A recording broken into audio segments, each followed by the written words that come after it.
So I feel like sometimes God blesses us with things that seem out of touch or reach because he really wants us to grow into it. You know what I mean? Like sometimes we find ourselves in circumstances and we don't feel ready.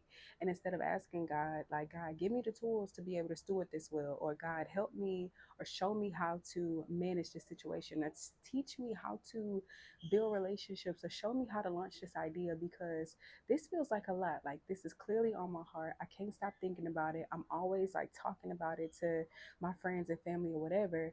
And I feel like that God will present an opportunity where you can either accept the opportunity or choose to cower back. And a lot of us cower back because we're afraid. But in this season of our lives, we're going to choose to grow into it. This is what I mean. So, you know how in the Bible it talks about King David? David did not start in the palace, he started at his home, and he was anointed as a child. But David had a process, and in this process, he literally was working out his gift. So, by the time he got to his kingship, he literally grew into it. And a lot of us are going to have to follow that same process where we find ourselves, we know that we've been gifted for a long time. A lot of us may not necessarily have had the language of like, oh, I was anointed as a child, but you knew there was something about you that was different. You knew there was something about you that was unique. And so there comes a point where you have to make a decision that I am going to not use fear. I'm going to grow into this. And so I think that's what my series is going to be called. It's going to be called the Grow Into It series because I feel like with music, it's very easy to be afraid and allow things that happened in the past to hold me back.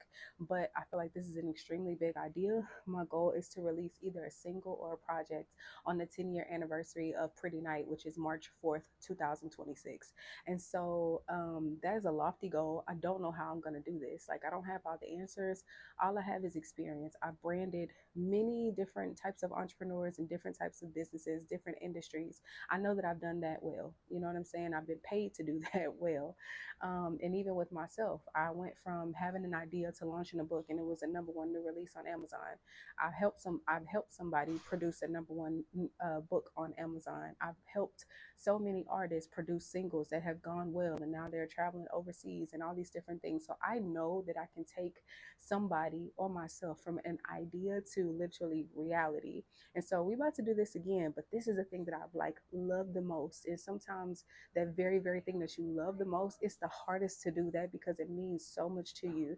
And attached to the things that mean so much to you, a lot of times is like heartbreak and having to like face the fact that your heart was broken about something so that God can use it again, you know. And so I'm being honest with my journey. I don't know how this is gonna happen, but this is what we about to do. So honey, step into this with me and grow into it. Love y'all. Bye.